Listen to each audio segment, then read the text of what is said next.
EC blade, আরে দূর নামটা জানি কেমন, আরএসকে ব্লেড, এটাই comfortable. RSK blade versus Bangladesh, India আর পাকিস্তান। টুর্নামেন্ট খেলতে যায় বাংলাদেশের পাশাপাশি ইন্ডিয়া আর পাকিস্তানের ফুল স্কোয়াড কিন্তু পড়ে যায় ব্লেডের সামনে। কি মনে হয় এতগুলো স্কোয়াডের ভিতরে ব্লেড কি আদৌ বাইচে থাকতে পারবে? তার আগে তোমরা কিন্তু একটা জিনিস ভুলে যেও না, ব্লেডকে কিন্তু টুর্নামেন্টের মনস্টার বলা হয়। তাকে হারানো এতটাও সোজা না। আর হ্যাঁ, আমরা কিন্তু 5 লাখ ফ্যামিলির অনেক কাছাকাছি আছি, তাই যারা ফলো করনি কষ্ট করে একটু ফলো করে দিও। তোমরা যারা চাও সকল প্রকার টুর্নামেন্ট ম্যাচ একটা জায়গায় খেলতে, তাহলে যে কোনো ব্রাউজারে গিয়ে সার্চ করো গেম ক্লাব বিডি। ওইখানে তোমরা রাত দিন 24 ঘন্টার যে কোনো সময় সকল প্রকার টুর্নামেন্ট ম্যাচ খেলতে পারবা, যার প্রাইস গুলো কিন্তু মোটামুটি ভালোই থাকে। এই মুহূর্তে একদম স্বীকার করছে পুরো লবির ত্রাস করার চেষ্টা RZX eSports, RNTX রয়েছে Titan eSports, Bangladesh, Pakistan, India, তিনটে দেশের তিনটে ডিফারেন্ট টিম করছেন ব্যাটল ব্লেডের কাছে প্রথম, দ্বিতীয়, double, triple shot and finish again.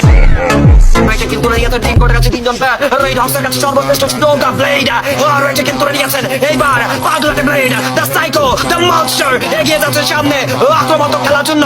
একা এগিয়ে গেছেন এন্ড আফটার তার ইউটিউবে ব্যবহার করা হয়েছে রাত রাতের স্পেশাল হিসেবে ব্লেড কিন্তু পাগলাটে অনেক কিছু দরকার। Come on blade, come on blade, after that again, let's have the hero, and Blade is going for to get the last kill, not connected, and the kill goes to Blade, and it's a boom.